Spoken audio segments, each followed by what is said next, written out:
Sergeants, can we please start the recordings? Computer recording rolling. Recording is up. Backup is rolling. Okay. Good morning and welcome to today's remote New York City Council hearing for the Committee on Governmental Operations.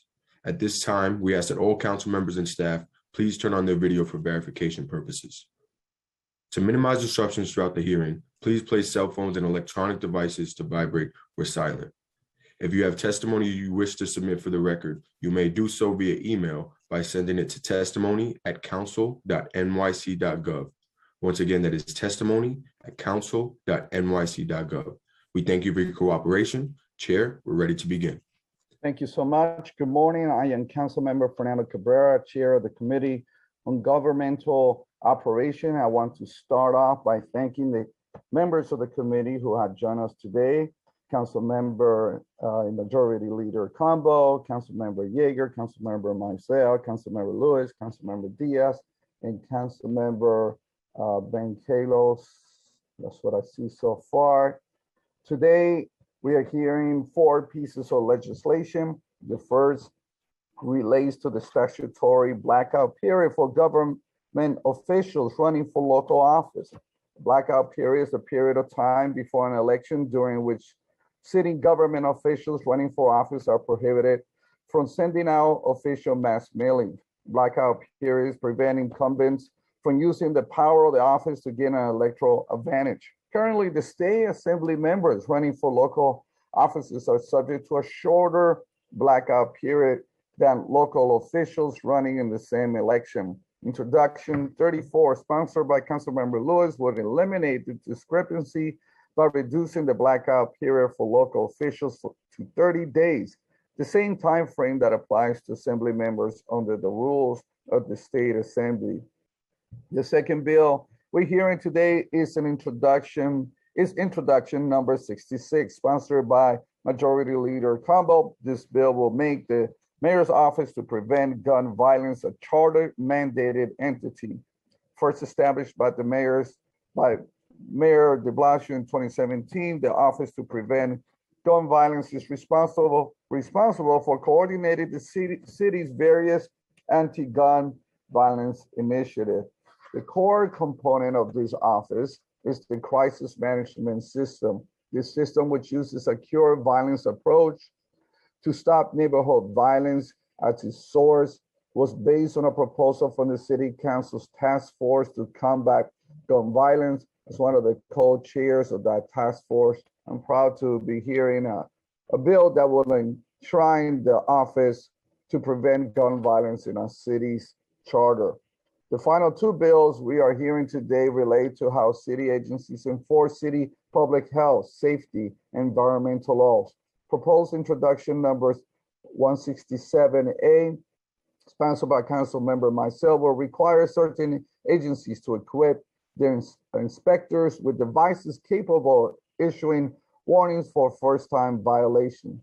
In addition, a pre-considered introduction sponsored by myself will ensure that all city inspector issue citations using portable electronic devices similar to the ones already used by the Department of Sanitation and several other agencies. Together, these bills will help ensure the fair and effective enforcement of our local health, safety, and environmental regulation. And with that, I want to thank Councilmember Lewis, Majority Leader Combo, Councilmember Maisel for their leadership on these bills. I also want to thank committee staff CJ Murray and Sebastian Bacci for their work on this hearing. Finally, I want to thank my own legislative director, Clark Peña, for his assistance. And I would like now to invite Majority Leader Combo to give her opening statement on her bill. Good morning. Chair Cabrera, can you hear me? Yes, good morning. Good morning. Welcome. Good morning. I am so excited to see you on this Zoom call today. You know that this is something that I've been waiting for. and talking with you about for quite a few years now. So I'm so excited to be here. And I really wanted to thank you for the groundwork that you laid for this legislation to even be possible. When I first came into office, you and council member then, Jamani Williams, were instrumental in creating the cure violence model that we all know and is supporting our city. And to see the both of you as the authors and archetypes of creating the gun violence task force that's done so much work in our community, it's an honor to take that work to the next level from the foundation that you set. You've changed a great deal in the city in terms of public safety, and I certainly thank you for that. And it's certainly proven to be a national model. When I first imagined this office, it was to address the very real need to be proactive in addressing the systemic causes of gun violence. I also wrote this bill to be a catalyst for victims and survivors by creating a network of services that are to be enacted in response to gun violence.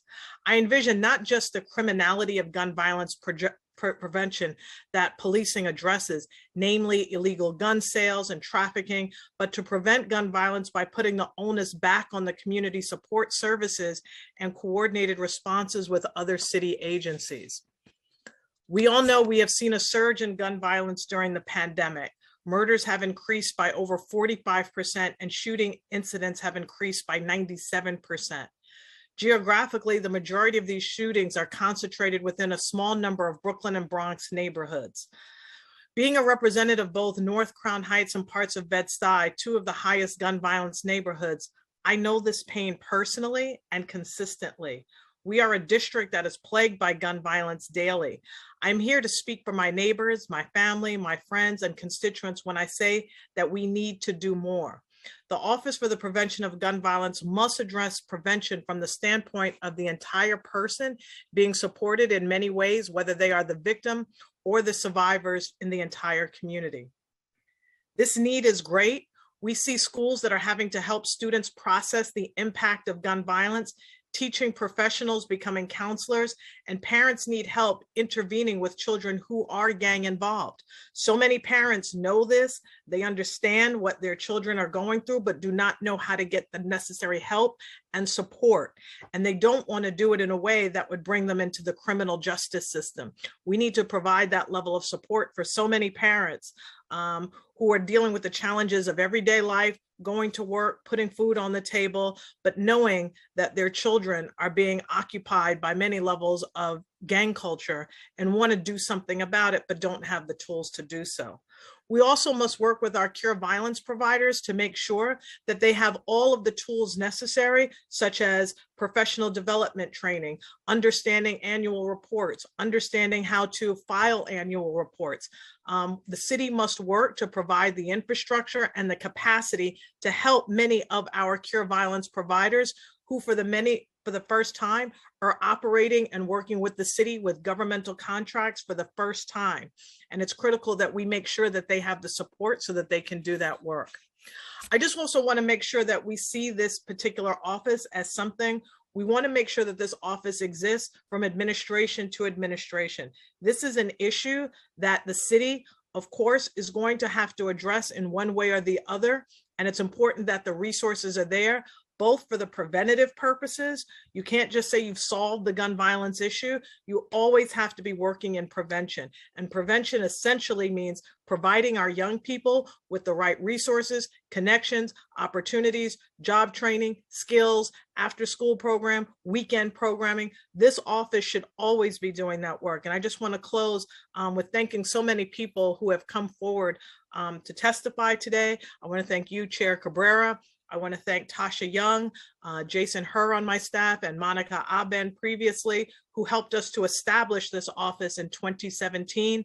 And as part of my legacy, I certainly want to see this office exist and continue to provide the necessary services so that we do not lose another child in the city of New York. Thank you. Thank you so much, Majority Leader. Thank you for your leadership on this bill that is going to help us to codify into making sure that this office continue to do the work. I saw it in my own district as well on 183rd Street of the Bragg program and in St. James Park area as well. We saw crime just go down. I mean, it works. It's the most pragmatic way to deal with violence, gun violence. So I commend you for it. And with that, let me turn it now to Councilmember Lewis, who will be talking about, who is the sponsor of intro number 34 to give a statement. Good morning, Chair Cabrera. Can you hear me? Perfectly. Perfect. Thank you so much for holding today's hearing and for including intro 34, for today's hearing that I actually inherited from former member Councilmember Cohen, who introduced this bill 2 years ago. The 90-day period restricts us as elected officials from providing critical information to the community and limits important ways for us to communicate and both to engage with constituents, especially in times during like a pandemic, where emails and social media is the best way for us to communicate with the community. So I thank you for having this bill being heard today in committee. I look forward to hearing from the administration, but most importantly, from the public, so that the bill could operate the best way it needs to. So thank you so much, Chair Cabrera. I appreciate your time.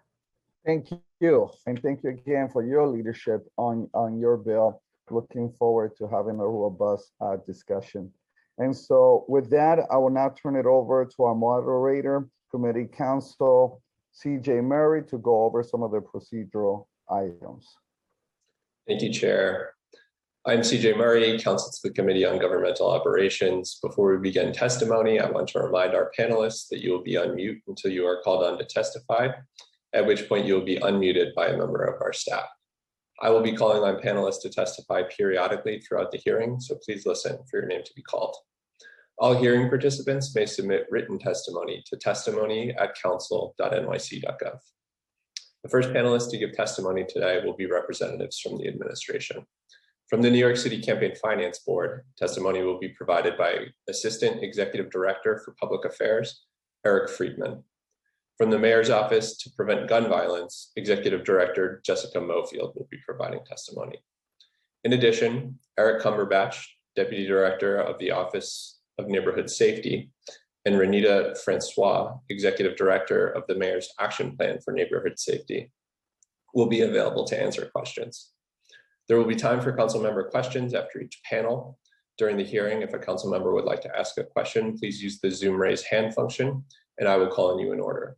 We will be limiting council member questions to 5 minutes, which includes the time it takes the panelists to answer your question. Please note that for ease of this virtual hearing, there will not be a second round of questioning outside of questions from the bill sponsors and the committee chair. Before we begin testimony, I will administer the oath. Assistant Executive Director Friedman, Executive Director Mofield, Deputy Director Cumberbatch, and Executive Director Francois, please raise your right hand. I will read the oath once and then call on each of you individually for a response. Do you affirm to tell the truth, the whole truth, and nothing but the truth before this committee, and to respond honestly to council member questions? Assistant Executive Director Friedman. Yes, I do. Thank you. Executive Director Mofield. Yes, I do. Thank you. Deputy Director Cumberbatch. I do. Thank you. Executive Director Francois. I do. Thank you. Assistant Executive Director Friedman, you may begin your testimony. Thank you, and thanks to Chair Cabrera. Thanks to members of the New York City Council Committee on Governmental Operations and for the other members who've joined us today. Appreciate the opportunity to testify in intro number 34, sponsored by Councilmember Farrah Lewis, which would shorten the statutory period of time during which city officials are prohibited from sending an official mass mailing to their constituents prior to an election from 90 days to 30 days. My name is Eric Friedman. I am the Assistant Executive Director for Public Affairs at the New York City Campaign Finance Board. Under the city charter, public officials who are running for office are prohibited from using government resources to send mass mailings in the 90 days before an election, so that resources meant for governing are not diverted to an election-related purpose. As you know, the CFB is responsible for ensuring compliance with this provision. The 90-day blackout period has provided strong protection against the misuse of city government resources, and the CFB supports keeping those protections in place. However, CFB does support some changes to these restrictions. There are exceptions in the charter so that officials may issue communications during the blackout period that are required by law, are necessary to safeguard public health and safety, are standard responses to inquiries, or are ordinary communications, excuse me, to members of the public. The charter provides little, if any, guidance on the scope of these exceptions, particularly on the question of what constitutes ordinary communications. The lack of detail requires CFB to evaluate each type of mailer that is presented to us in a very short time frame. CFB staff has worked well with the Office of the Council to the City Council, as well as staff in the offices of the borough presidents, the citywide elected offices, to provide pre-clearance on certain mailings and ensure there is a common understanding of the standard. However, clearer language in the charter would provide more certainty for elected officials seeking guidance about what is appropriate. To provide clarity, the board recommends the council refine the exception to cover the provision of time-sensitive, factual information that is of potential concern to the recipients. We look forward to working with council staff on this legislation, and I'm happy to answer any questions you might have.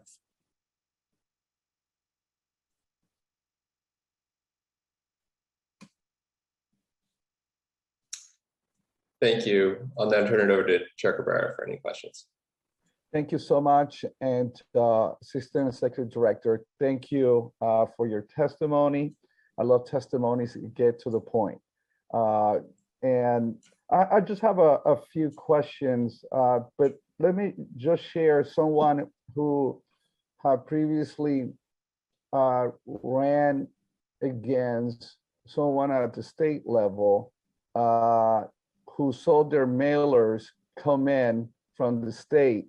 Mine were cut off on 90 days. It's a bit, you feel like at a disadvantage. And I relate with Councilmember Lewis' intention of this bill. And I'm looking forward to seeing more detailed language, which I think is gonna help us to get to the finish line here. But let me just say, in terms of how do you identify, how does CFB identify potential violations at the right now during the 90-day blackout rule? So the way that sort of a review of these sort of mailers has worked, generally, our understanding is that, at least in the city council side, a lot of that review is done internally in the office of the council, and the councils of the council will contact us with potential questions. During the 2021 elections to date, we've received a little more than 100 of these questions. That encompasses the council as well as the borough president's offices and other citywide elected officials. So to our knowledge, and we'd have to do a little bit more research, but to our knowledge, in recent memory, there's been no violations issued for any violation of the charter provision. We provided advice to offices. Sometimes mailers will be revised so that they meet the standard in the charter. And in other cases, when we've suggested that a mailer is not consistent with those guidelines in the charter, then those mailings won't go out. And if there were to be, and I'm happy to hear there were no violations, but if there were to be one, what would be the penalties? I mean, hard to say. I don't have the language of the charter in front of me. The most penalties are capped at $10,000. I don't. Again, there's no precedent here. We've issued no violations for this particular provision in the charter because that kind of pre-clearance has worked generally pretty well. So there, what we have is a standard that allows council offices to communicate important, relevant information to their constituents without, seeing some of, I think, Chair, what you pointed out are some of these kind of barely disguised campaign mailers that come out of offices at the state level. I think we talked a little bit about the assembly standard. My understanding of the standard that is in assembly rules is that it is there's a 30-day blackout before the primary, 60 days before the general election, but it also provides for no exceptions. The standard at the assembly level, as we understand it, is that blackout period is a real blackout. There are no mailings that go out in that last 30 days before the primary. That provides a good, clear, bright line. It kind of reduces the sort of confusion about what offices can and can't do, but it also means that, for certain important and relevant communications aren't going out at all in those 30 days. What we have at the city level, again, is a standard that allows for that really important information that's relevant to constituents to come out while preventing, I think, what I think you may have rightly identified as kind of borderline abuse that might happen through some of these state assembly or senate offices. Thank you. Thank you so much for that. Let me turn it back to our moderators so he could call up on members who may have questions. Thank you, Chair. I'll now call on council members in the order they've used the Zoom raise hand function. Council members, if you'd like to ask a question and you've not yet raised your hand, please do so now. You'll have a total of 5 minutes to ask your question and receive an answer from the panelist.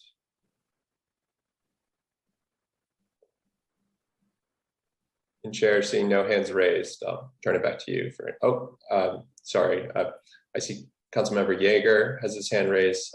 Councilmember Yeager. Starting time. Thanks. I'll be real quick. Mr. Friedman, it's good to see you. Most of your testimony focused on print mailings and the pre-clearance that comes through the city council, general counsel, I suppose. How has this statute also applies to electronic mailings as well, and how has that worked, if at all, if you've seen that? I mean, are you getting requests from directly from council members' offices or from borough presidents? Sort of emails work largely the same way that print mail does. We have gotten emails to review from the office of the council to the city council. Most of that traffic comes directly from the council's office, and we have also heard from individual borough presidents. The controller was a candidate for office. Public advocate was a candidate for re-election. So we've gotten some requests from those offices as well. But sort of on a content basis, we're reviewing email communications as well as print communications. So, and I guess what you kind of answered, that you don't really have any cases to highlight of anybody who's been penalized for having violated this provision of the charter. Have you come across, to your knowledge, of that there's been a review of any emails after they've been sent out that weren't pre-cleared, that you either had a problem with or that you didn't have a problem with, or you just pretty much confident that you're seeing everything on a pre-clearance basis? I think, we've certainly heard in the course of an election from opponents, right? Challengers who may have gotten a hold of some mailing that, that they feel may have gone over the line. But I think in practically every case, we've seen them before they've gone out. I think we have a really, strong working relationship at this point with staff. Again, not just at the city council, but borough president's offices and the other offices. I think what's great about this, again, every office, is taking it seriously, wants to be sure that they're on the right side of the charter. And again, I think our experience has been that that most relevant, useful information to constituents, is getting out. What the provision does is it kind of requires everyone to sit down and evaluate whether these communications are truly aimed at providing constituents with important information, you know, and kind of helping to kind of provide a backstop and ensure that some of the more, some of these pieces that might be indistinguishable from campaign mail aren't being sent.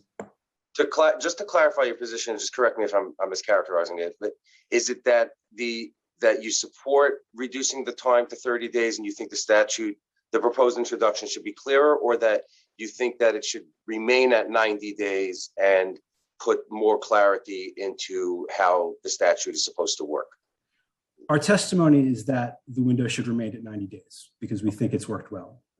We think that you know, that relationship we have that kind of provides that layer of review has been a good, has also provided protection to the extent that you know, members believe that the provision has restricted them from getting useful and important information out to constituents. Clearer language around, especially around this idea of ordinary communications, might help. And we're more than happy to kind of explore that further. Okay, so just two quick things. One is, and the clock is running out, so I'm not going to leave this as a question, but just a suggestion. If you haven't submitted a proposed introduction or proposed language for what you think the charter should say on the exceptions, you should. And then just the second question is, do you recall, if you know, have you actually told existing elected officials no on a proposed mail? This is not good. You shouldn't do this. It exceeds the exceptions in the charter. There's a small number of those from this election. I think it might be as many as 15 out of the more than 100 requests we've gotten. You know, I don't have details on each one that I can share today, but if it's something that you're interested in hearing more about, happy to provide. I'm expired. My clock is expiring, so just real quick, on those, if you know, again, Eric, on those that you had a problem with, were they fixable in terms of changing language or content, or were they, you know, thumbs down, you can't send this out? I think it's a mixture. Like we certainly worked with folks to help ensure that, like in some cases, it's kind of, it's hey, you know, can you take the photo out? That's you know, and offices have been able to send out mail, you know, after modifications, and others, like the nature of it has been kind of outside the guidelines that the charter sets, and we've had to. I'm done. I just, because of the nature of the questions, I just want to just state for the record that I have not sent any mail out of my government office at all this year, either electronic or otherwise. So just to clarify that these questions didn't pertain to me personally, I just wanted to make sure that's on the record. All right, I'm done. Thank you, Mr. Chairman. Thank you. Committee counsel. Chair, I see no further questions. So if it's okay with you, we'll move on to the next panel. Please. Great. Next, we'll hear testimony from Jessica Mofield of the Mayor's Office to Prevent Gun Violence. Executive Director Mofield, you may begin your testimony when ready. Thank you. Good morning, Chair Cabrera and members of the Committee on Governmental Operations. My name is Jessica Mofield, and I am an Executive Director within the Office of Neighborhood Safety. I'm joined today by my colleague, Renita Francois, Executive Director within the Office of Neighborhood Safety, and Eric Cumberbatch, a Deputy Director of the Mayor's Office of Criminal Justice. Thank you for the opportunity to testify about Intro 66 and MOCJ's work within the city's public safety continuum. MOCJ advises the mayor on criminal justice policy and runs several programs and justice initiatives, from the New York City Crisis Management System to alternatives to incarceration and supervised release. We work with law enforcement agencies and personnel, other city agencies, service providers, not-for-profits, foundations, and the public to implement effective strategies that make the city safer, fairer, and one having a smaller criminal justice footprint while improving system coordination. Recognizing the interconnected and holistic nature of public safety and historically disinvested communities that also experience the brunt of over-policing and heightened levels of gun violence, in December of 2019, the city launched the Office of Neighborhood Safety. ONS, housed within MOCJ, is a crucial component of the public safety continuum and is necessary as part of our efforts to co-produce public safety in partnership with local communities. ONS combines the efforts from the Mayor's Action Plan for Neighborhood Safety, also known as MAP, the Office to Prevent Gun Violence, OPGV, and Atlas to share resources and holistic assistance for New Yorkers affected by violence. ONS teams work with our network of residents, community leaders to ensure that more New Yorkers have the agency and ability to define public safety directly for themselves. As such, ONS relies on the strength, experience, and expertise of communities as guiding principles and is committed to ensuring that marginalized communities have access to capital and opportunities. As part of the launch of ONS, Atlas was created to build on the foundations of MAP and OPG's approach to foster deep relationships, invest resources, and support both for people released pretrial and for the communities that they call home. Given these initiatives' goals of enhancing safety, Atlas, OPGV, and MAP serve overlapping populations in the city's highest crime neighborhoods. All three are a part of a larger effort to reduce violence and prevent and minimize criminal justice involvement by addressing the root causes of violence that have disproportionately impacted ONS service communities. I will share here a few more details about MAP, Atlas, and OPGV portfolios. MAP launched in July of 2014, following a spike of shootings in some of the city's public housing developments. Over the past 7 years, MAP has become an internationally recognized model by how residents co-create safety in their communities through innovative problem solving. Its signature initiative, Neighborhood Stat, brings together residents, community stakeholders, and city agency representatives to identify and solve public safety and quality of life issues. Residents take the lead in safety realization efforts through partnerships with community organizations and various city agencies, including the Police Department, Parks Department, Department of the Aging, NYCHA, and the Department of Sanitation. MAP sites across the city have experienced substantial drops in crime over the last 5 years, as compared to similar sites without the program. Atlas seeks to address the risks and needs of individuals released pre-trial on their own recognizance who are at heightened risk of future victimization or justice system involvement. The program offers therapeutic services to address past trauma, mentorship, education, and employment opportunities, and entry into supportive community networks. Launched in 2014, OPGV works to address gun violence through a shift in societal norms and the work of community members in mediating disputes to prevent shootings. The crisis management system deploys teams of credible messengers and community members whose backgrounds allow them to connect with and motivate at-risk individuals. The 29 sites where they implement the cure violence model in mediating conflicts on the street and direct New Yorkers to resources that can create peace, support healing, and this also includes a year-round employment program, mental health services, trauma counseling, and other opportunity-related centered resources. This initiative has brought measurable benefits to communities citywide. Researchers have found that across CMS sites, shooting victimizations fell by over 28% over the first 24 months following a site launch compared to the 24 months prior to the launch, with gun injuries down 33%. Researchers also found that CMS increased trust in police and decreased residents' reliance on violence to settle disputes. As part of the city's historic investment in public safety and in partnership with the City Council, the mayor has increased his investment and commitment to the crisis management system by doubling the city's investment in FY22. The administration continues to increase and improve its commitment to innovative programming that enhances safety within communities. I especially would like to thank the council and bill sponsor, Majority Leader Cumbo, for providing the opportunity to strengthen ONS work through Intro 66, which would amend the city charter to codify the Office to Prevent Gun Violence. The administration is grateful for the council's support, and we look forward to working with you to amend the bill to strengthen it even further by addressing root causes that challenge public safety.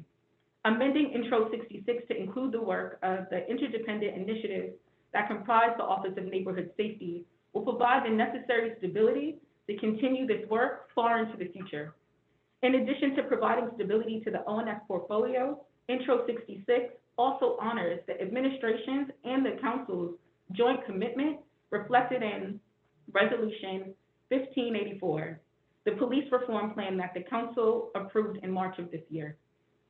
Thank you for the opportunity to present testimony on ONS work, and I'm happy to answer any questions. Thank you. Thank you so much. I'm really excited to hear about the work that you have done and have accomplished. As you can imagine, you know how I feel about this in light of the fact of we saw, you know, myself and council member Germani Williams, now he's the public advocate. We saw it at its very inception, and where you have taken it is well beyond the imagination of what all the founders were there, who were there, and in the discussions that took place there. I have to tell you this: anybody have discussions about cure violence, about the work that you guys do, I always say that we have literally the best program nationwide, and the results that you have brought forth is tangible, visible, and life-saving. And so I can't say enough. There's not enough adjectives to praise the work that you guys have done. And like I mentioned before, I've seen it in my own district, literally saving lives. Kingsbridge area started the BRAC program there. We were having some big problems there. Now, since the inception, we haven't had in those 10 block area, we haven't had one gun shooting. I mean, it's amazing. And before that, it was getting very dangerous because of the gun shooting that was taking place. So I salute you, I commend you, and I admire the work that you guys are doing.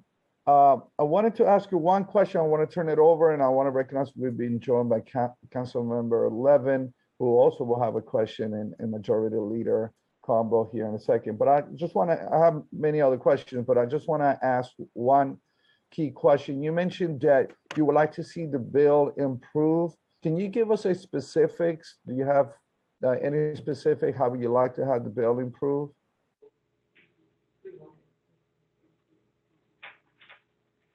So in terms of improving, I think it's more so about being able to build upon the foundation that we talked about through the 3 initiatives. Being able to continue to be innovative and continue to build upon the work that you all have been at the forefront of leading so that this can actually take place. So when we use the phrase improve, it's just the space and grace to continue to grow and evolve in this work under the codification of the Office of Neighborhood Safety. Thank you so much. Let me turn it over now to the sponsor of the bill. I have to tell you, she's been a vanguard for this bill. She was relentless. We gotta pass this bill before I get out. I'm termed out in the council, so I had to salute her for again. She's been fighting for this bill, and it's so good to have her join us. And I know she has some questions, and I'm going to turn it over to Councilmember Levin.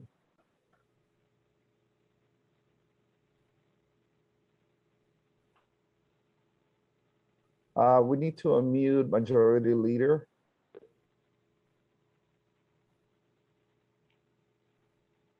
There you go. Okay, thank you so much.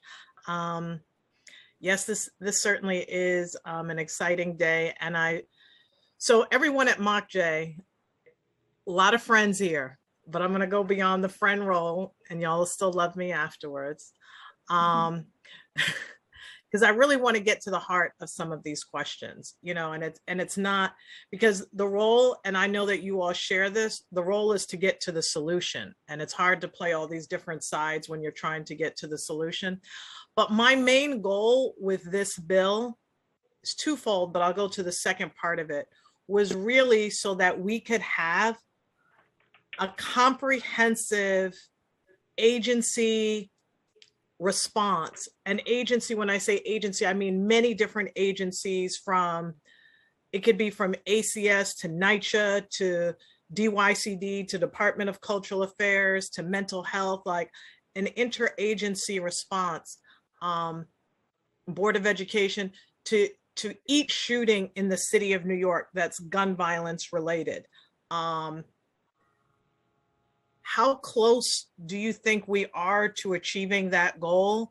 Are there enough resources to achieve that goal? And the reason why I ask is because as a council member, and we've spoken about this often, when we go in to try and handle a shooting in our district, the needs of the victim and of the community are so deep that as a council member, you can't provide the level of support that that family needs individually and to do the regular day-to-day work of this job. And it also becomes very mentally, for lack of better words, I would say draining in many ways, because many families that I've connected to, you become their source of mental health support and you become who they lean on. You know, I get many calls at midnight, many calls at, you know, all throughout the week, but they can be screaming calls, they can be angry calls, they can be yelling calls, they can be hang up calls. It's this type of pain that so many people are experiencing. And I know it's not just the mom, but it can be an entire school, it can be an entire building, it can be a whole community. So how close are we in that? And does this office need to be funded at an even higher level to reach that level of a goal? So thank you for the question. And I think it's a question that's spot on with our philosophy and overall framework. So we definitely view preventing gun violence as an interagency and interdisciplinary practice, which includes going beyond traditional law enforcement and prosecution, but really being proactive and properly culturally competent in responses with community-based organizations, individuals, and then also the city agency structures that have impact on people's lives and community. So with most shootings that we respond to, it's never just a siloed approach. We play a role as a hub switching station for the city. We work across city agencies, we work across CBOs, we work with victims and alleged perpetrators in the effort to prevent violence, in the effort to heal individuals that have been harmed by violence, and also to prevent retaliation.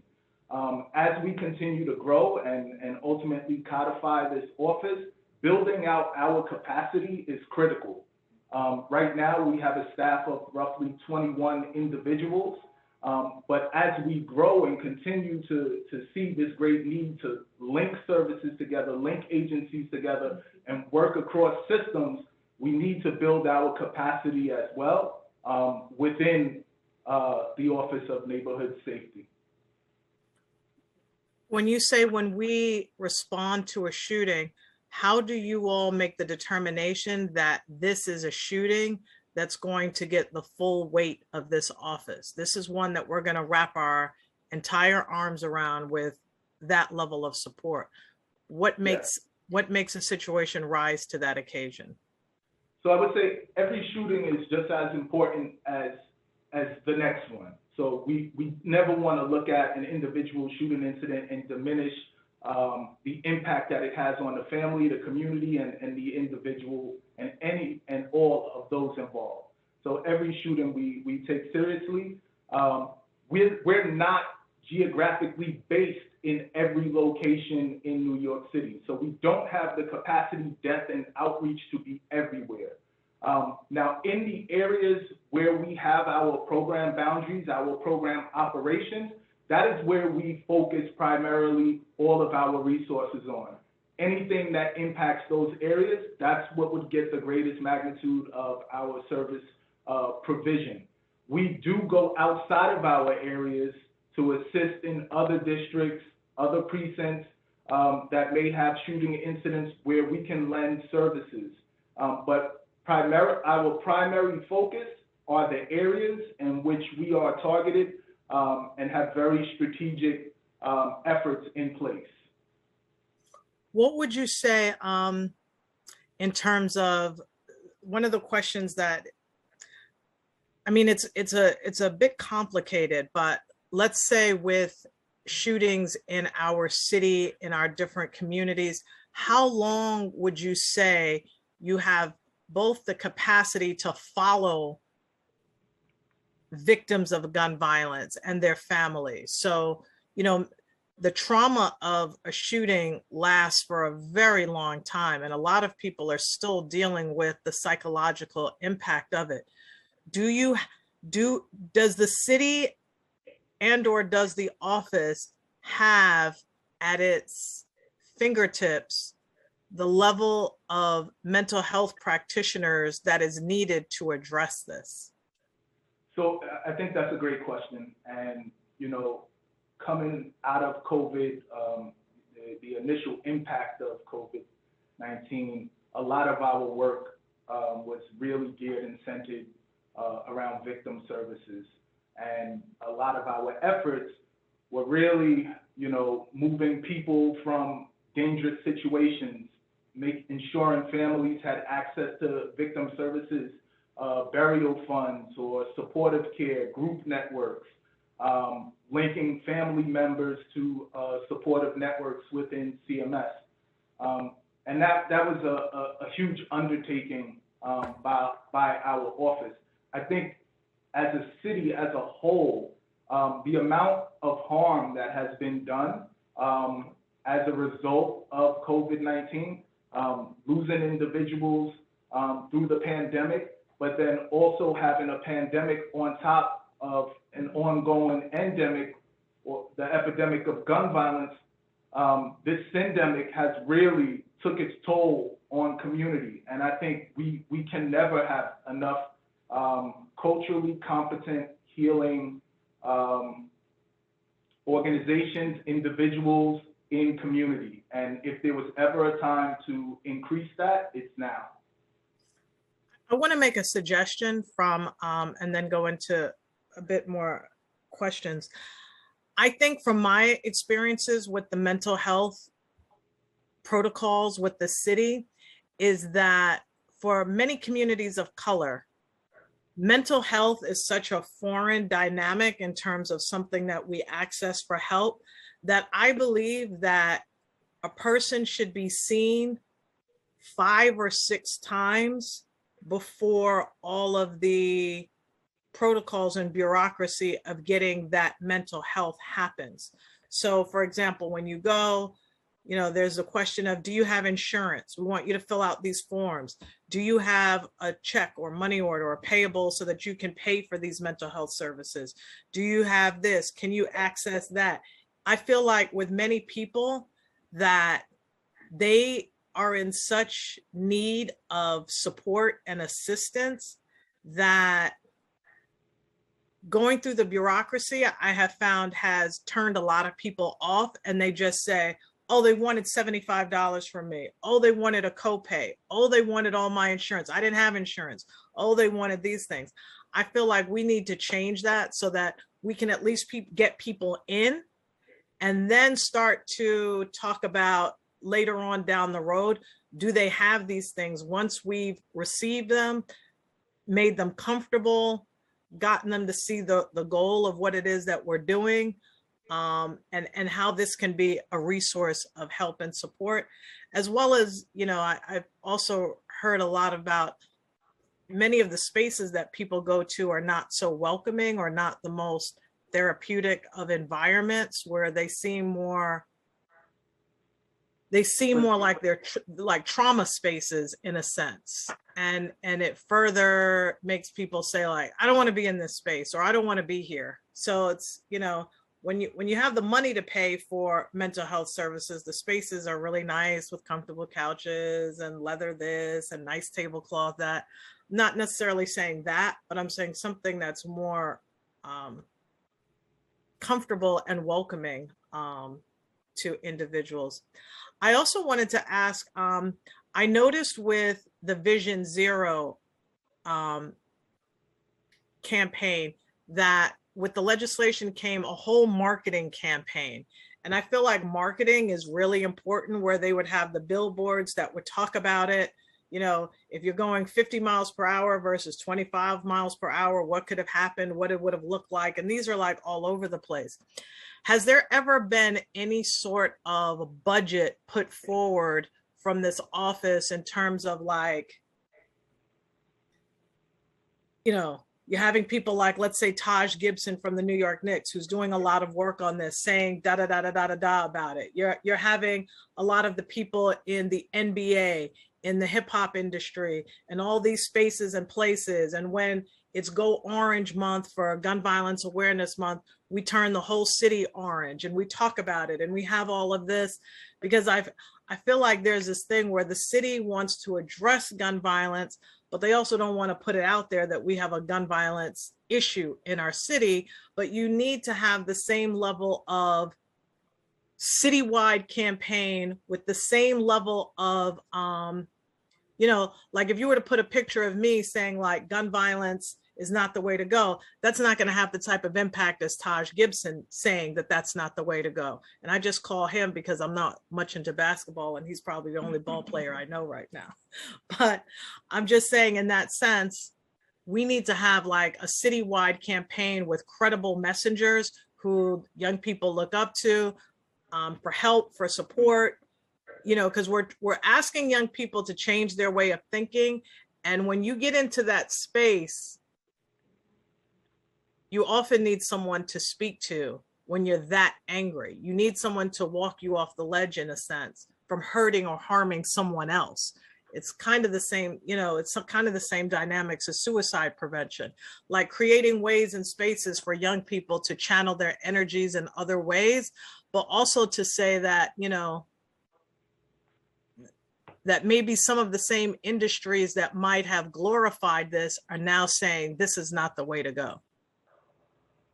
Yeah, so I want to touch on first the recommendation solution that you gave, which I think is spot on and critical to providing any quality of service and care, especially after a horrific incident. So removing barriers and really ensuring that people aren't faced with bureaucracy in times of crisis is definitely part of what we do as we work with individuals on the ground and how they relate across government and how they relate across agencies. So that's always part of our work.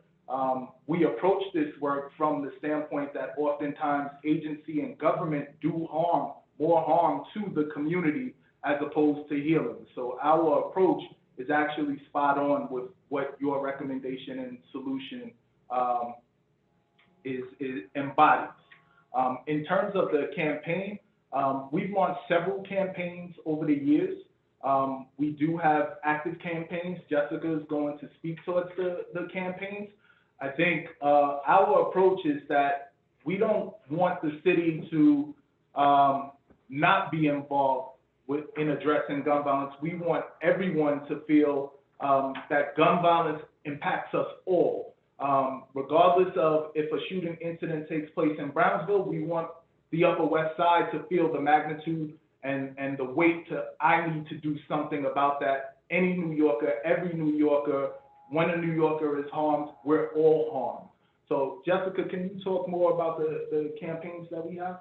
Sure. So the campaign that we currently have active is the Stay Strong, Stay Safe campaign. And that really talks about the intersectionality between gun violence and also COVID. So what we used is a social media campaign where we actually leverage all of the zip codes that had the highest propensity and rates for not only COVID, but also gun violence in Black and brown communities, and geo-targeted all of those zip codes to ensure that when people are on their social media, we're meeting them where they're at. We're meeting them where they receive information. And it was really about lifting up the men and women of the crisis management system that do this work every single day. Not only them, but also clergy leaders in community that play an essential role in what safety looks like. You talked about healing, and yes, healing is talking, but also it's somatic and how we feel it in our bodies. So also understanding that there's a role for everyone to play, whether it's our spiritual advisors, whether it's our neighbors, whether it's our partners, really lifting up what these individual stories look like to ensure that everyone knows that although these circumstances happen to you, there's a role for you in this. There's a role for you to be a part of what healing looks like across community and really stopping gun violence. So we have that on our Stay Strong NYC website. And, you also spoke about the ability to use influencers, pro-social influencers that have a role in really heightening the level and visibility of what these community storytelling campaigns look like. So we have partnered with Tracy Morgan and Rosario Dawson for this particular campaign to be a part of our flagship video, also with young people. And in addition to that, we've also leveraged radio during critical times throughout the year, whether it's right before Memorial Day weekend, as you know, the unofficial kickoff, right before Labor Day, and also, pre-COVID, when we had, a weekend with no shooting, we was able to amplify the voices of our community members by partnering with iHeartRadio to do that. We've also created poster makers in the past where we was able to leverage the likeness in social media of the Breakfast Club. So we actually have a call to action for any influencer that has a huge social media calling to join us in putting out messages for people to stand up to peace, because I think the biggest thing in not only talking about behavior and cultural change for community, those narratives and messages also humanize people and allow for even greater and deeper interagency connection, because it's changing culture within those agencies as well once they have access to those stories. I think that's a good foundation, and I think that's headed in the right direction. I guess I'm a bit out of tune. I haven't really felt or experienced it in my in my day-to-day. I kind of think like something similar to the taking the knee approach, something like that. Like, I feel like gun violence in our community has not really been condemned in a big way. And I feel like because it's not condemned in a big way, because it's both psychological, because you realize that when someone pulls a trigger, you're ending your life as well as their life, right? So two families and the subsequent community are both harmed. So it's hard to attack in your own community when that happens, because you're now knowing that two families are going to be impacted in the same way. But there's nothing that I've never really, just speaking honestly, like, there's so many celebrities that have come from New York City, from Jay-Z to Nas to Puff Daddy to all these basketball players to all of this. There's nobody that's out there that's really like, nah, man, that's not the way, that's not cool. That's not what we support. That's not what we, there's no NBA night where they say like, we're condemning this violence in our communities. Like, this thing has to be like full. It has to be a full campaign that is in every single thing that we see and do, because it's kind of treated as a neutral thing in our community. It's neither highlighted nor condemned. It just happens, and people kind of in their own silos have to deal with the aftermath of it, the reality of it. But there's nothing that's really condemning it in that kind of way. So I'll just, because I know I don't want to take the entire time away from my colleagues, and I have other questions, and I would like for them to get in before we lose those, and hopefully we can come back to me. I just wanted to, follow up finally with the question around the office that I would like to see it do is more capacity building. You all understand that many of these organizations for the first time are dealing with government contracts, or dealing with accountants, or dealing with, and while many of them, of course, have obvious, clear business minds. Dealing with a contract with the city is a lot for a master's degree graduate in public administration, like, or not-for-profit administration. It is a lot to throw a new organization into. Has there been a thought about there being almost like an office within the office to handle the back end of a lot of this work? Because as you know, in my district, where a group in our district is having the same types of issues, and it essentially means that they are unable to perform the services that they were contracted to do. So has there been a thought about putting forward an office within the office to work alongside, to do training, to help with support, to keep the 990s, the tax returns, the accounting, all of that in order? Absolutely. We're actually moving in that direction right now. Through the release of the crisis management RFP that went live yesterday, we are actually doing that in partnership with United Way, where the backbone of what it is that they do with communities is capacity building, linking them to private and public partnerships, and also working with them to make sure that they have, access to HR, right, infrastructure support. So human resources development, how do you develop fiscal reports? How do you present to your board? How do you create a board? What do board resolutions look like? So really thinking about the infrastructure of removing organizations away from bureaucracy and partnering with an organization that could provide the scaffolding support for them to have capacity building, because these are essentially social enterprises, although they are nonprofits, and we want them to be successful so that they can continue the innovative work to really be community hubs. I'm glad to see that a lot of the things that we're discussing are things that are in the works. I'll turn it over to my colleague, turn it back to Councilmember Chair Cabrera, and perhaps it can go back to me later on. We would love that. Absolutely, absolutely. Thank you so much, Majority Leader. Committee Council, I believe that we have also Councilmember Levin, and then I'll ask some questions. Starting time. Thank you.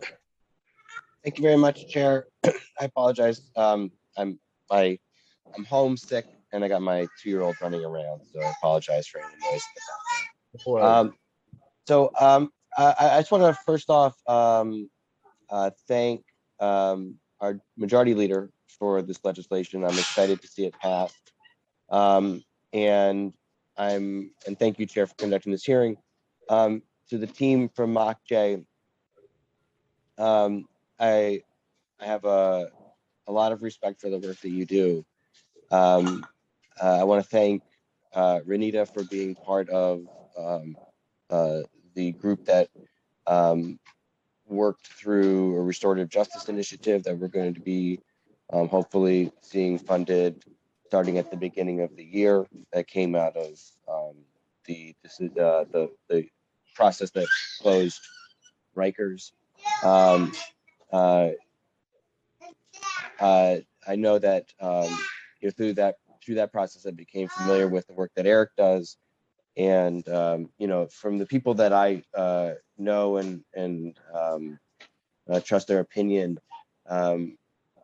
what I've heard is that Eric does some of the best and most important work in the entire city, and is a model that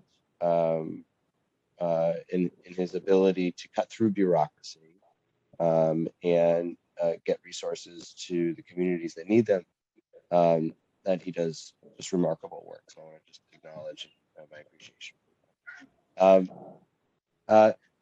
And then I want to make sure that I don't miss an opportunity, because I only have a couple of months left in the council, to express my my strong desire to see the MAP program expanded into 2 developments in my district, Gowanus Houses and Wyckoff Gardens. I know that the MAP program is nearby in Red Hook, and as we're going through the Gowanus rezoning process right now, I've made it clear, because this is coming from the community at Gowanus itself and at Wyckoff itself, that what the community wants more than new capital investments into their developments, which are important. But they also want the human infrastructure that the MAP program can bring. So I'm going to be advocating over the next few weeks to see a MAP program funded and expanded into those two developments. You don't have to comment about that right now, but I give you the heads up. And my one question is, so there's, and I don't mean to be provocative here, but I saw an opinion piece in the New York Post today about gun violence in particularly from 2020 and 2021 in New York City, and the increase in the number of shootings and the increase in the number of homicides, and everybody seems to have an opinion about why this is happening in our city, but nobody has any data about it or any real insight. If you read this opinion piece today, it basically points a finger at the politicians, which is fine, but it doesn't really support it with any hard data, nor does it take into account other considerations like that shootings have gone up all around the country in cities all around the country in the last several years, and New York is not immune to that. And and frankly, we see the police commissioner publishing, I think just last week, an opinion piece stating that he thinks that the reason is for the increase is bail reform. And I was just wondering if your team at MOCJ has, I'm assuming you're considering this and thinking about it, and if you have any thoughts on why this is happening and what a good long-term strategy is to bring gun violence back down, but especially why we think over the last 2 years we've seen this. Time expired. Thank you. I'll take the question. I think at the core, communities of color have, for a very long time, experienced adverse social determinants. And the infrastructure, the agency, what is supposed to be the supports for community have never stepped up to fulfill its overall mandate. And the fracture that happened in and during COVID-19 only exacerbated that. So a lot of the social supports, whether they were ideal or not, just a fracturing of that with people alone, a lot of those things served, even though as we may not see the connectivity as public safety stewards or public safety supports or mental health supports or social supports. But all of those things were fractured in the most vulnerable communities amongst the most vulnerable individuals. And then we see things like gun violence played out. But it doesn't stop with gun violence. It's also suicide. It's also so many other harms that are happening across community. So I think the fracturing of social supports and the recognition that the supports that are in Black and brown communities have never been up to capacity for the need that's there to support the individuals. And I think, gun violence has been endemic in Black and brown communities and has not been lifted to the level to really address that need. And when we talk about a pandemic coming in on top of an epidemic, that synergistic effect, we're seeing the results and the outcomes, and we're in the midst of battling that. So that's my humble opinion.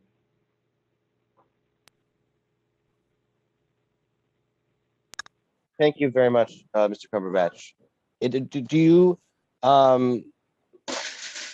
do you see, sorry, I got my second. Do you see the investment in your effort being being enough right now, or do you think that this is a question of dollars and cents in terms of resources, or are there other kind of programmatic resources that you could use from the city and other partnerships from the state or federal government as well? Yeah, welcome all partnership. I think there's always a need for further resources. We're under-resourced, and there's a need for resources, but not just throwing money at problems or issues, really letting data drive us and evidence inform what the interventions need to look like and how we continue to build and tailor them.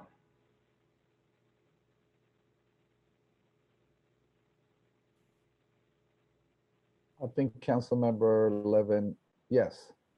Just lastly, when it comes to data, what partners are you working with? Which partners are you working with in terms of academic institutions or or other types of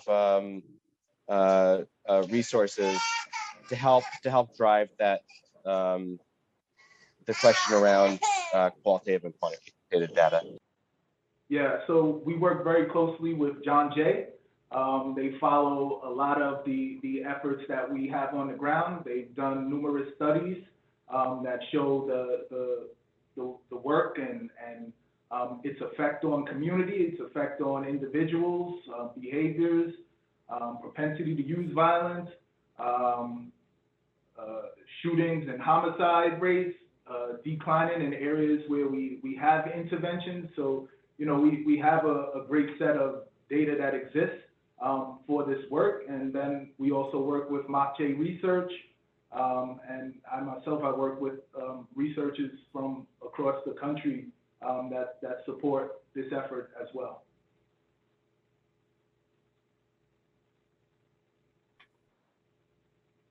Councilmember Levin? I think he's occupied. Hey, all good, Chair. Sorry, 2-year-old duty.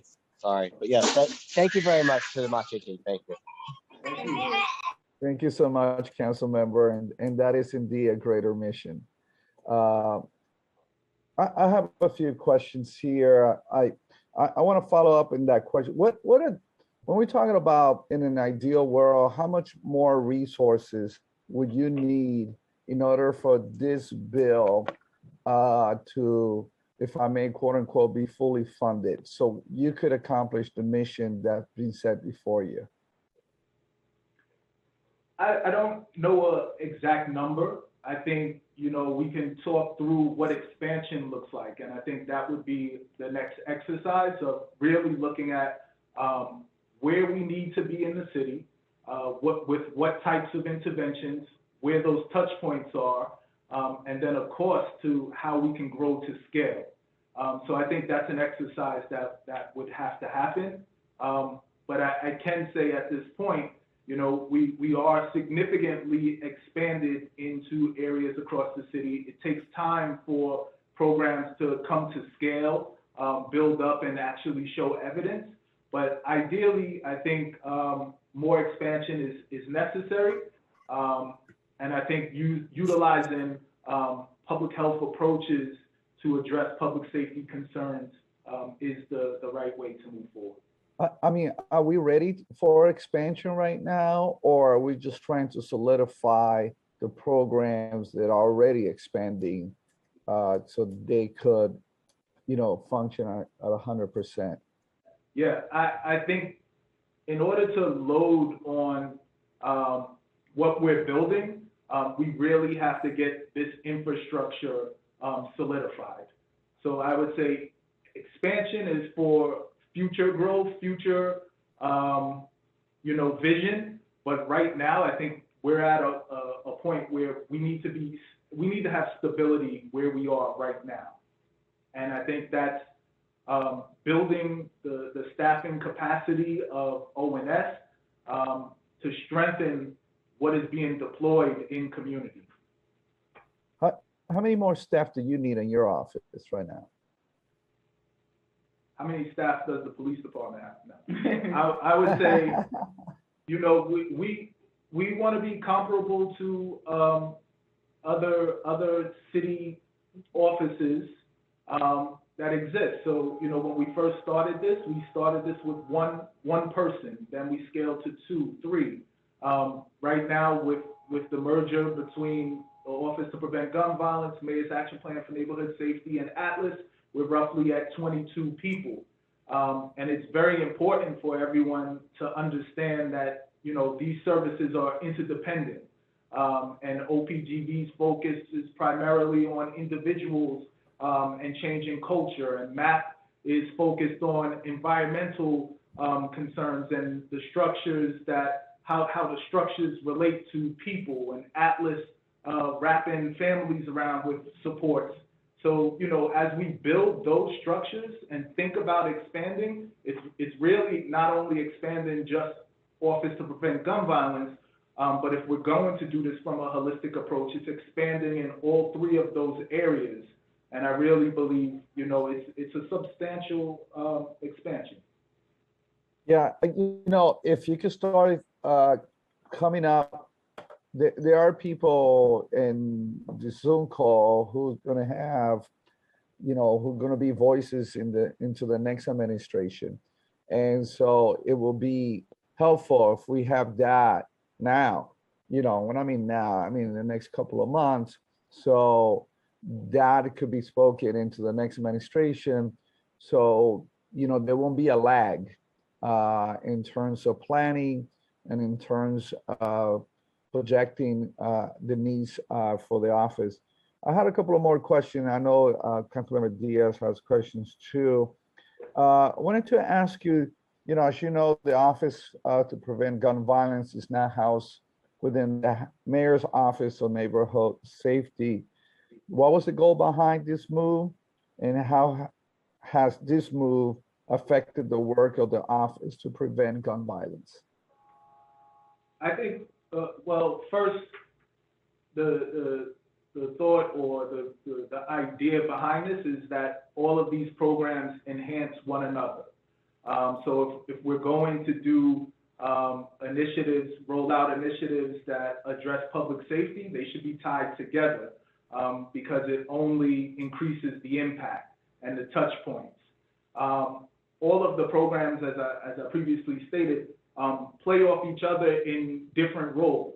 So as OPGV may be working with an individual, that individual also has a residence, and that residence may be where MAP is doing services. And there's agencies and other organizations that have an impact in that environment. And MAP may be coordinating those agencies and those organizations on how they react and respond to all of the residents in that community. And then we may have justice-involved young people in that area as well. Atlas then wraps those families with functional family therapy and other resources and supports. So it's a cumulative effect to be as beneficial and intentional in these areas as possible, addressing it through multiple disciplines. All right, my last question is in regards, you know, as the bill gives the director of the Office to Prevent Gun Violence a number of concrete powers and duties, how do these compare to the director's current responsibilities? I think ultimately, you know, as we grow, we're seeking to have more autonomy and more independence. And I think ultimately codifying this will provide that type of launching point, so to speak, where, you know, right now we're in office, within an office, and so forth. I think we would be at a place where we can stand alone. Got it. So within that model, maybe it doesn't, we should look at whether does it continue to make sense to be under the mayor's office of neighborhood safety. If you want it to be independent, it's something that we should have that level of discussion. So you could have autonomy, because, you know, the last thing is too many hands in the pot trying to cook this meal, so to speak. So with that, let me turn it over to Councilmember Diaz, and then I believe Majority Leader has another question.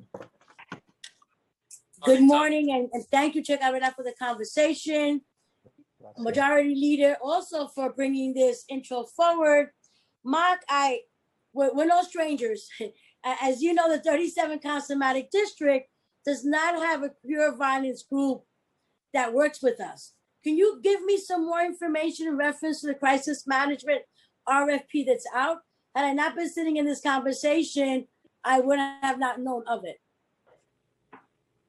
So the RFP that was released yesterday focuses on 31 communities across the city for our community-led approaches to public safety. So it's in the 7-5, which you're talking about specifically. And it also includes Franklin Clay Lane that falls within your district for school conflict mediation services. So there's about 5 different schools that are within that campus that we're looking to expand to, in addition to ensuring that we have a holistic approach to community healing and wellness. So that RFP allows us to be able to have a diverse group of partners that allows us to extend our tentacles not only into communities, but also school campuses that are in dire need of having touch points with individuals that are able to mediate conflict and also to connect them to the network of services that they provide. What we will be sending out shortly, because we want this to be a totally inclusive process to involve all levers and actors of community, we will be inviting you all to participate in our evaluation committees, so that not only does it encompass community members, it also has the council districts and also city agency partners that are integral to ensuring that this ecosystem to support community actually works. And we have people that represent those communities being a part of that. I thank you for your reply. I look forward to more detailed conversation. Lane is one out of my 3 hotspots in the 37 Councilmatic District. Thank you for allowing me this opportunity. Thank you. And thank you so much, Councilmember. I just want a point of clarification. The 31 is not in addition to what we have, right? It's 31 overall? So there'll be 2 additional, 2 in the Bronx. It'll be in the 4-0 and also in the 44th precinct that we will see new sites for FY23, so the upcoming fiscal year. I'm so happy to hear that it's coming to the Bronx. Thank you so much. You know, I had to root for the Bronx. Come on. Okay. Majority Leader, you had stated that you had another question, or is that pretty much it? Just one additional question. Yes. And many of it was covered during your questions, but I wanted to know at this time, what agencies are included in your interagency approach to addressing each shooting in our districts?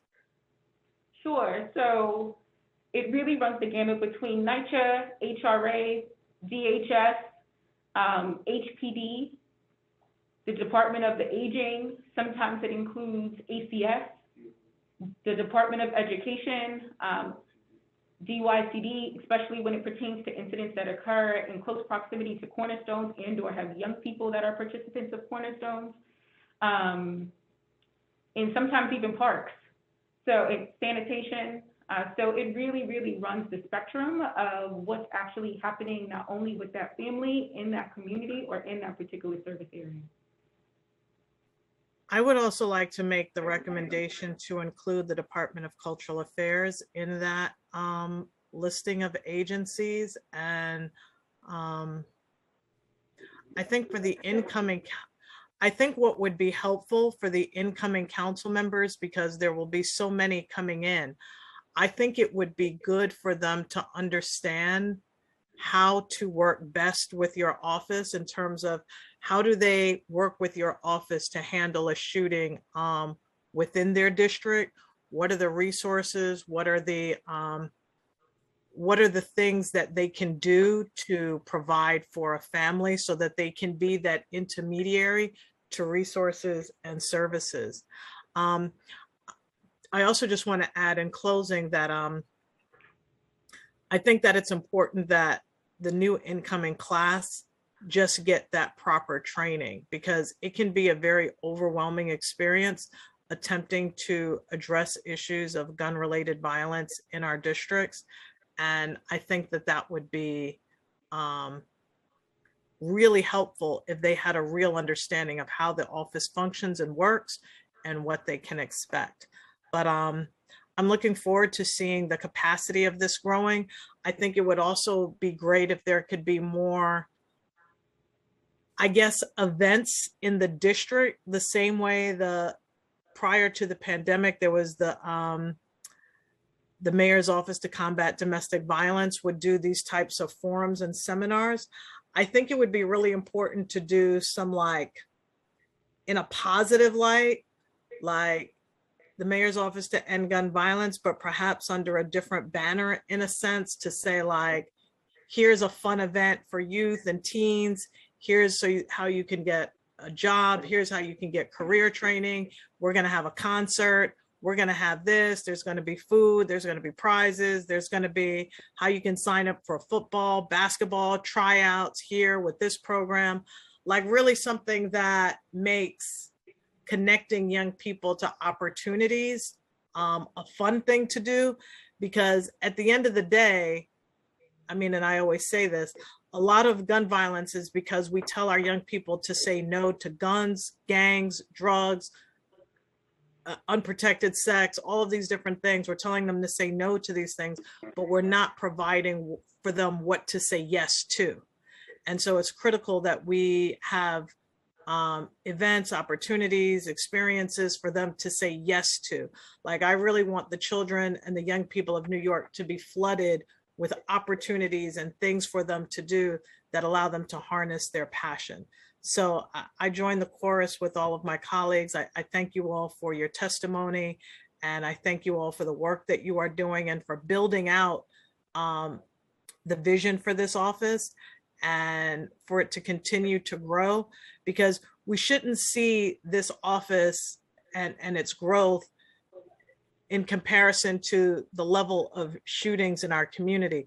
We should see it more as a preventative measure, and there should always be preventative measures that are steeped in connecting our young people to opportunity. And I think that that should always be the work of this office at its center, is to connect young people to activities and opportunity. Thank you so much. Thank you all. To respond to, some of the key points that you made, Majority Leader, we have worked with DCLA in terms of actually having an artist in residence, and also through our cleanup corps, where it's called the Love Where You Live grant, where we actually pair the ability to have arts-based interventions with organizations that work with young people to ensure that the beautification of their neighborhood has language and constant messaging around peace. So that's something that we definitely want to continue to further through our work, not only with DCLA, but other agency partners. And in addition to actually having visibility in events and community, we've done over 150 public safety events throughout the city. And we hope that with the continued investment in our internal infrastructure, we'll be able to increase that and also increase our ability to enhance our community storytelling initiatives. Thank you so much. Let me just accentuate the need for the next council members. All of us at the council, we kind of organically went through the process with you, right? With cure violence programs, but this new batch of council members, 36 of them, as I recall, some of them are clueless as to how it works. So one of the things that it will help maybe sometime in December to invite them in and to give them, even if it's a 1 hour, basically how the programs work, who has what programs, what district, and so forth, the data, the efficacy of them, and also how they could be supportive, and to talk about the future as well. So with that, let me turn it to Councilmember Diaz, which I think is going to be our last council member asking a question, and then we'll go to the public. Thank you for my last question. It's back to Mark. Jay, I want to make sure, and when you were saying the acronym, you said DHS. I know it's the Department of Homeless Services, but we also know DHS is also known for Department of Homeland Security, and I don't want to scare anybody off.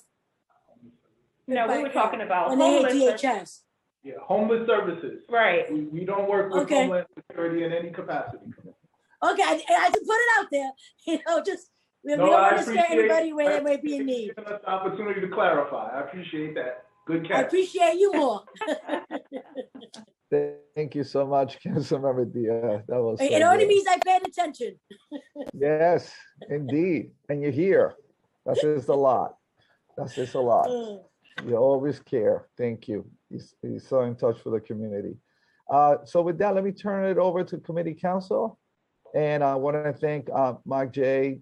team for being here. Again, I have the highest admiration for the work that you guys have done from the very beginning.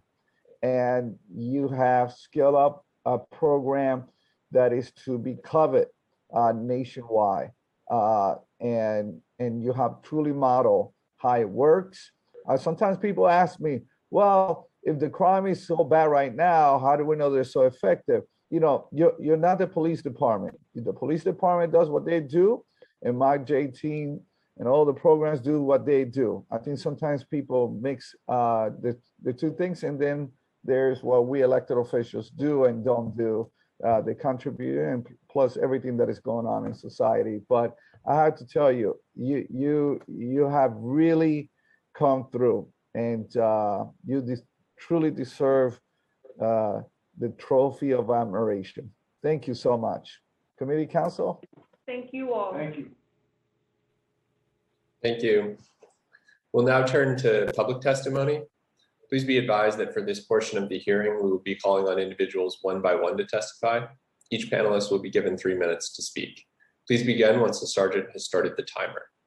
Council members who have questions for a particular panelist should use the Zoom raise hand function, and I will call on you after the panelist has completed their testimony.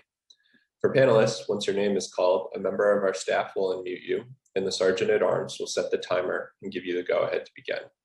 Please wait for the sergeant to announce that you may begin before delivering your testimony. I would now like to welcome Tom Speaker to testify, followed by Ben Weinberg and then Beverly Newsom. Tom Speaker, you may begin upon the sergeant's announcement. Starting time. Good morning, Chair Cabrera and members of the Governmental Operations Committee. My name is Tom Speaker, and I am a policy analyst at reInvent Albany. reInvent Albany is a watchdog organization that advocates for open and accountable government. Today, I'm testifying in regards to introduction number 34 of 2018.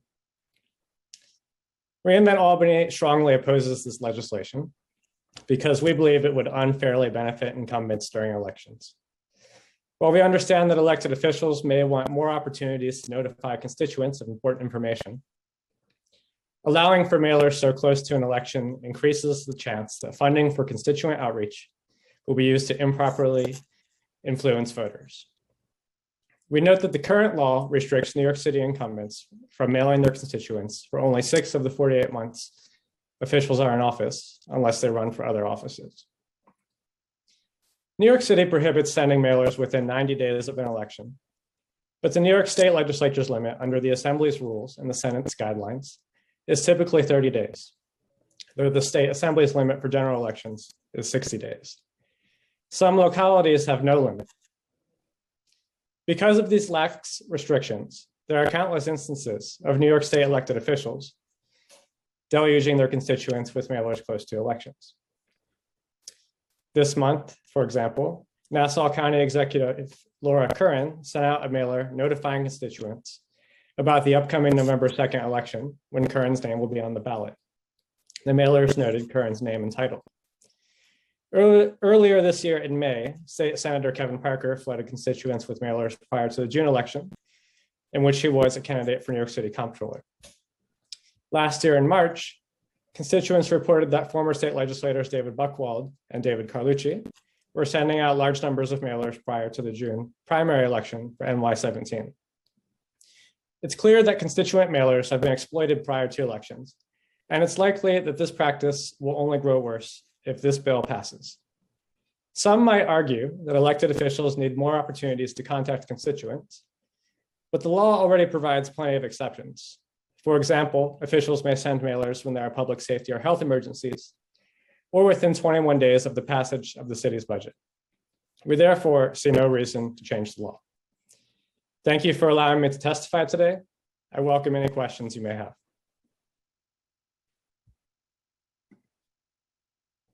Tom, one really quick question. I noticed that, and thank you for your testimony, and I hear your concern. But what I didn't hear, and maybe you could address, what happens when you have a city official running, or vice versa, Assembly or Senate, or running against a city official, and it puts the city official in a great disadvantage. I experienced that myself, and one of the races that I had. And so for the very same reasons that you just mentioned, that they're able to send these mailers, you think it would make more sense for the state to come down with a top-down rule for the entire state, for every single county, whether city or state? Yeah, our view is that the state's law is too lax, and we think that the best approach, instead of weakening the city's law, in our view, would be to strengthen the state law instead. But as it stands right now, would you agree that it puts the city elected official at disadvantage to the state for the reasons that you mentioned? Well, I hope that the only reason the city official would send out a mailer would be to help their constituents, of course. But, you know, I suppose if the mailers were being used for other purposes, in that sense, it could be a disadvantage. But I think that candidates for office already have other resources they can use if they want to send out more mailers, such as using their campaign funds. And as I said before, I think the best approach would be to strengthen the state law. Okay, thank you so much, Tom, for your testimony. If we have any other questions for council members, committee council. I don't see any hands raised, Chair. Okay, thank you. Thank you so much. I'd now like to welcome Ben Weinberg to testify, followed by Beverly Newsom and then Michelle Barnes.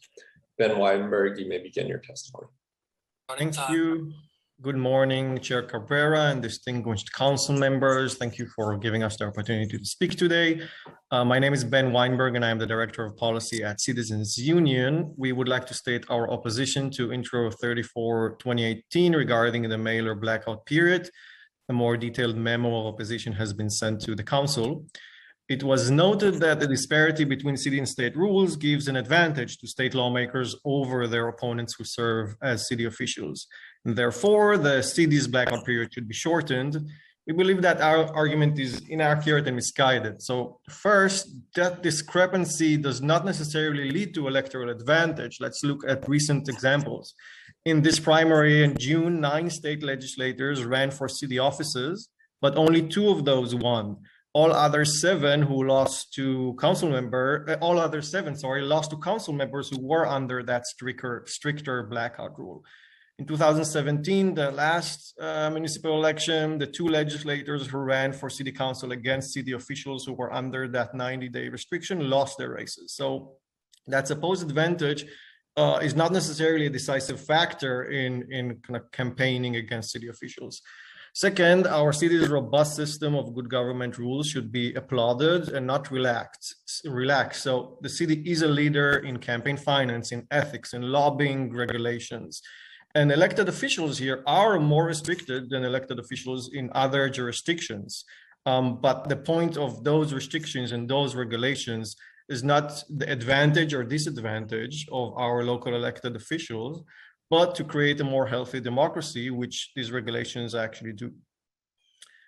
Third, the real effect of cutting back on mass mailing blackout period would not be in helping council members who are running against state legislators, but in hurting new candidates who are trying to enter the political arena.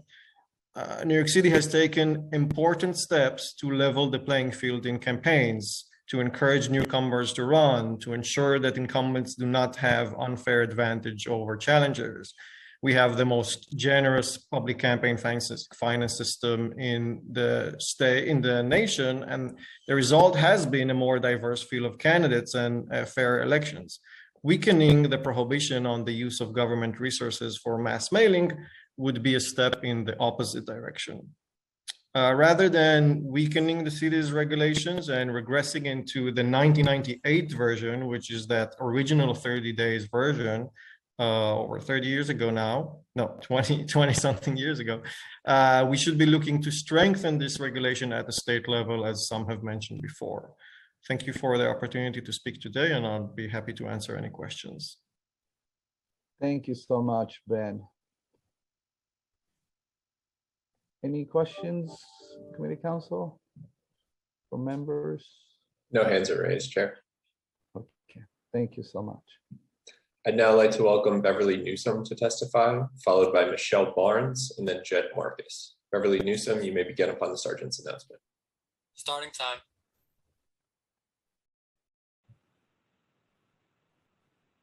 Good morning. Are you able to hear me? Yes. Okay. Good morning. My name is Beverly Newsom. I'm the president of Evansville Tenant Organization. The Office to Prevent Gun Violence should be part of the charter because we need to always have an agency that does more than react to shootings and deaths resulting from shootings.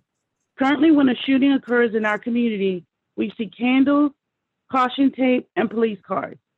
In some communities, this only closes windows and quiets voices, setting the stage for another occurrence. Being a part of the charter expounds the importance of gun education and support to communities experiencing this type of violence. In my view, support should be a mixture of former police officers who are now trained as mental health professionals mixed with civilian mental health professionals. The credible messengers should be individuals professionally trained to communicate effectively and to defend themselves, but sometimes that may be necessary. All not-for-profit staff should resemble the community they're supporting, therefore very diverse. Funding needs to not be influenced by changing politics. Communities should be the driver of the proposed actions, policies, and the focus of the organization. A community advisory board should be created to support the not-for-profit in all things. The size of the credible messenger staff should at least match community affairs, including NCO officers of NYPD. This credible messengers team should be funded to expand by the same percentage of gun-involved crimes. Credible messengers should not just show up because of a crime, but will be doing outreach in the community continuously. Recently, Evansville experienced a shooting which resulted in NYPD cars on the patio, caution tape, and signs asking residents to turn in individuals with illegal guns for $1,000. No communication to the community, nor was there community engagement. Some residents expressed discomfort with both the shooting and the level of policing. We do need change. Thank you. Thank you. I'd now like to welcome Michelle Barnes to testify, followed by Jed Marcus and then Anna Miranda. Michelle Barnes, you may begin upon the sergeant's announcement. Starting time. Yes, good morning. My name is Michelle Barnes Anderson, and I lost my only child for gun violence. And I believe that the Mayor's Office to Prevent Gun Violence should actually stay standing as a permanent agency because your family is not the only person that you need or the only people that can help you get through this. You also need organizations that can help you get through the red tape and the bureaucracy. I mean, I lost my son and I lost my mind, but yet when I was trying to get through some things to try to find out how can I get his property, it was the mayor's office of gun violence to prevent gun violence that helped me get through that. When I tried to start a resource at the juvenile detention center, it was the mayor's office of gun violence that helped me get through the red tape to actually start this program that's in the progress that's going on right now. I'm trying to help prevent other children from getting murdered, and I'm sitting in the middle of this crime right here in the zip code that you do not consider as one of the high affected, zip code 11201, but yet my son was murdered. Yet it was 3 other kids that was murdered. And because we don't fit in the high zip code, we're not having campaigns or ads in our area, but our kids are still being murdered. It's the mayor's office to prevent gun violence that's helping us with getting through bureaucracy to get some of the things. As the majority leader said, she cannot be our sounding board for every single person. I have used her also to try to help, but she has a whole community, a whole district on all sides that she has to help. And this organization, they can come in and they give a call with the mayor's office of to prevent gun violence, and people respond, people answer. Mothers like me are sitting right here and can't get through a lot of different things, and that also plays a big part on our mental health. I lost my mind and have been committed. I have abused alcohol and prescriptive drugs trying to get through the pain, but I had resources that can help me through the mayor's office of gun violence to get through red tape, because when you're trying to get through things and you can't, that puts a big effect on your mental space. Although I may have insurance, some mothers don't have insurance. Some mothers don't have people that they can contact. But if you have an organization that's the agency that's there and the prominent that can help mothers like me get through this, you'll prevent not only mental health, but we'll also be preventing gun violence. And we're not just, my child is already gone, but I'm trying to save other children. And the mayor's office can help to prevent from both sides of the barrel, from the front of the barrel and behind the barrel. So I think this is something that should be standing agency. It shouldn't matter because we have a high statistic in one area, because what if the statistics go low? That means that the gun violence is going to stop, so we don't need the office anymore. No, the office needs to stand to make sure those numbers stay low. Thank you.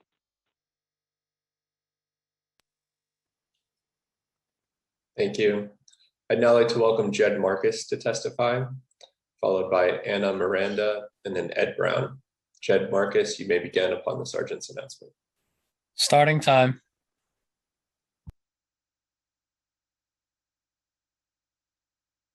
Jed, we can't hear you.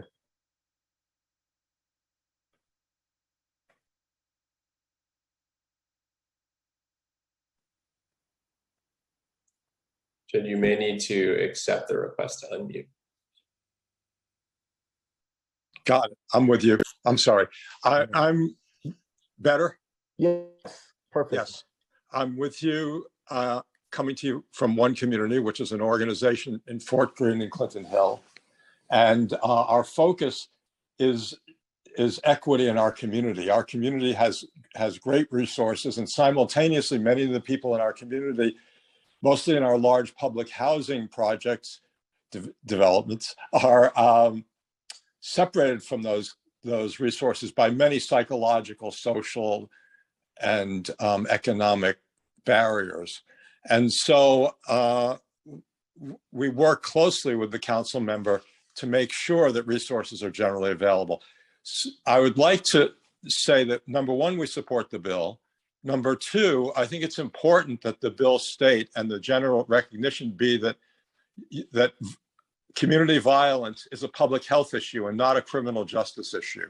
And it's a public health issue that requires the integrated response of the many agencies that the majority leader mentioned. And that has to be integral to the operation, not only of the office, but on the ground, day-to-day support for people in the community. That there has to be a vehicle on the ground which enables all the agencies that we mentioned: mental health, family services, education, criminal justice, and social work, to respond to the specific needs of individuals in our community who are at risk. The final thing I'd like to say is that many of the people who are engaged in violence are locked in situations that give them very few alternatives. And again, I'm repeating some of the things the majority leader said. Many of the people who are on this call have a wide range of alternatives. Their lives offer them many vocational, educational, recreational, spiritual alternatives, whereas many of the people who are involved in gun violence and at risk within our community have very few alternatives at a time when they are making major life choices. The people who are the most at risk are making choices about their peers, about their schools, about role models, about their futures, and they're modeling new things. They're changing their clothes every day. They're changing their hair every day. And so these are young people who need outlets that are not currently available to them. And so in addition to looking at violence that's occurred, it's very important that we look at prevention by offering people a wide range of resources. And so I would suggest that an important function for the office is working with organizations that marshal resources within our communities. Thank you, Chairman Cabrera, and thank you, the other members of the committee. Thank you. Thank you. Let me acknowledge, first of all, our committee council will be joined by Council Member Rodriguez. Thanks, Chair.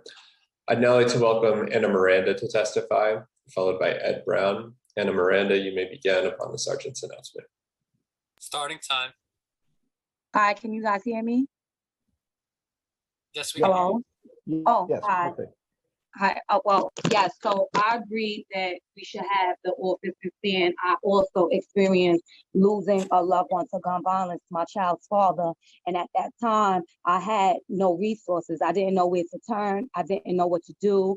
And I had to kind of figure it out with my family on our own. So having the office there allows people like myself the opportunity to walk in and get the necessary attention that we need, the immediate attention that we need, instead of trying to figure it out on our own. Instead of calling on the phone and no one's picking up, we can walk directly into these offices, as well as other organizations who are in our communities doing the footwork, should also be able to say, listen, this is what's going on with this individual. I only have this to offer. What do you have to offer? And kind of connect us. And everyone's working hand on hand together as a community. Everyone at this time should be working hand on hand. We need as much help as we can get. Our communities are in trouble and we are lacking resources. And if we can get organizations to come in and get the help that they need to help other families, if they can't provide the resources themselves because of the lack of funds, then that's what it means. And if that's what it takes, then that's what we need to do. I just feel like we need the office and it needs to stay there. And like, Michelle said, whether the rates go low and we feel like it's under control, we need to make sure that it stay low. Thank you, Ms. Miranda. Thank you. I'd now like to welcome Ed Brown to testify. Ed Brown, you may begin upon the sergeant's announcement. Starting time. Hello, can you hear me? Yes, sir. Okay, good afternoon, everyone. I'm just going to be brief. My name is Ed Brown, as you heard. I'm the former tenant president at the Ingersoll Houses in downtown Brooklyn. And I experienced, gun violence myself as a youth growing up. And then also when I was tenant president, my oldest son was shot 6 times. And I support this office because I know that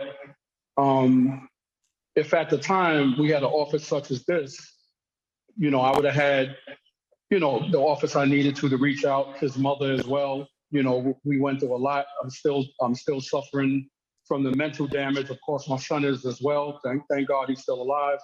But at the time, I was fighting hard to get the Ingersoll Community Center open and to provide resources and different programming and workshops for the young people in the neighborhood to keep them from, situations like this. an office like this, you know, it's a no-brainer. We need this, a direct connection that addresses the issues because although gun violence was prevalent in our communities for many years, it seems to be on steroids right now. And the more resources and the more connections we can make directly to the top that can send down resources and the things that we need to get our young people, and not just our young people, because some of our older men are still, you know, engaging. I think it's a no-brainer. I support this 100%, actually 1000%, and we need to keep this going no matter who the mayor is. Thank you. Thank you. Thank you. I see Majority Leader Combo has her hand raised. Majority Leader. I just want to thank everybody for testifying. Many of the individuals that you heard on this call are part of a monthly meeting that I began to figure out ways that we as a community could work with our cure violence provider, GMAC, and other community partners to end violence in our community. But I think that what I really want to say too, I want to thank Michelle Barnes for her courage. There are so many mothers that I meet on an everyday basis that it's only after years of knowing them will you discover that they've lost a child to gun violence. And it's because for many people, this becomes such a dark cloud that they turn inward and they close off that particular painful experience in their life and that loss of a loved one. And then some are able to utilize that experience to champion for others, to keep the memory alive in a way, and to do many activities, events, and programs to keep their life going. And so I really applaud Michelle for being able to do that. But I want to address also that what Beverly talked about, and that's that these shootings still occur. And as she just described, that image of a police tape, the caution signs, and those things that are up, that's really traumatizing elements to see in your community, in your building, to know that someone was shot and or killed in your neighborhood. And the only explanation that you know is that there's police tape, potentially a day after or two, there's a candlelight vigil, there are candles, there are liquor bottles, there are all these sorts of things and flowers that are laid down for the person. You know, we've become desensitized to the fact that that is a normal part of our lives in Black and brown communities, and that absolutely should not be the case. So my goal is, you know, for this office to really be that on the ground so that people understand, you know, obviously we want to prevent, but in that period and space where we're addressing these issues, that community in Ebbets Field, not even just because of the incident she described, just decades of caution tape, need that level of support within that development and many other communities to address the issues, the trauma, the terrorization of losing a child. And for me as a mom of a 4-year-old, when I just think about now that I'm a mother, all that goes into bringing a life and bringing a life into adulthood, it's unfathomable that somebody could take that away from somebody else. And that level of trauma is so deep that it can't be a thing that's kind of glossed over. It can't be a pamphlet. It's got to be real, deep, therapeutic, psychological help that'll never make that person right again, but to help them to be able to manage and to turn that pain into something that can become livable or productive for them to help others. So I just hope that while we're codifying, God willing, this office into law, that it's also expanded to provide more, because caution tape on your way to school and candles burning should not be the reality that our children or anyone becomes so desensitized to that it just becomes a way of life. So thank you so much. Thank you. Thank you. I'd now like to welcome Divine Pryor to testify. Divine Pryor, you may begin upon the sergeant's announcement. Starting time. Thank you so much. Thank you so much, and good morning. My name is Dr. Divine Pryor, and I am the President and Chief Executive Officer of the People's Police Academy, located at Medgar Evers College in the City University of New York. I first want to say kudos to the Majority Leader, Lori Cumbo, because I think that she spoke volumes in laying out all of the different dimensions to the trauma that individuals, their families, and communities experience as a result of gun violence. And the fact of the matter is that for far too long, we've only dealt with the symptoms and we have not dealt with the causal factors. I think that the Office to Prevent Gun Violence should be a permanent office. I think it should be signed into legislation. I think that it should have been long ago. And I think that when it is, and I believe that this attempt to do so will be successful, that when the Office to Prevent Gun Violence actually is a part of the legislative mandate, that we will actually have a foundation to build on. But one of the things that we need to be aware of is that the Office of Gun Violence has done something that most offices that are similar to it around the country have not done. What has it done? It has, first of all, raised awareness about the whole issue of gun violence and really promoted the idea of a public health approach to violence as opposed to a law enforcement approach. For years and years, we've only used law enforcement as the heavy arm to address violence, not realizing that the violence that we see across the country is really symptomatic of a lot of deeper issues in communities that historically have not been addressed. Issues around poverty, issues around concentrated housing, issues around poor quality healthcare, issues around inability to properly educate our children have all contributed to the environment. High rates of unemployment, mass incarceration, all of these things have contributed to the conditions which we now see as violence manifested in so many different ways. The other thing that it's done is produce policy. The office hit the ground running and began to address policy that made it possible for other agencies who otherwise would not have been in this arena to actually take part in creating an environment where we could be safer and we could be healthier. And that is monumental. So you have the Department of Education and the Department of Health and the New York City Housing Authority and the NYPD and so many other city agencies working collaboratively in cooperation with each other to co-produce public safety. And then the third thing it did is put the community at the forefront. They realized that those who are closest to the problem are also closer to the solution.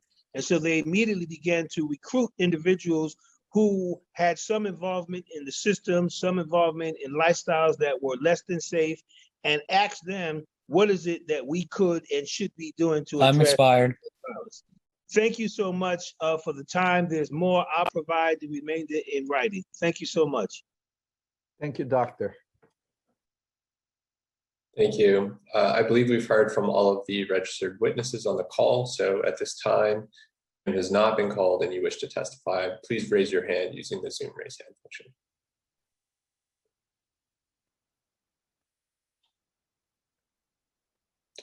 Seeing no hands raised, I'll now turn it to Chair Cabrera for closing remarks. Thank you so much, Committee Council, for a great job that you performed today. And also I want to thank Sebastian Bacci and also my Legislative Director, Clark Pena. I want to thank all of the sponsors of the bills that were mentioned today. Thank you for your leadership. Looking forward having greater discussion, and so we could get them to the finish line.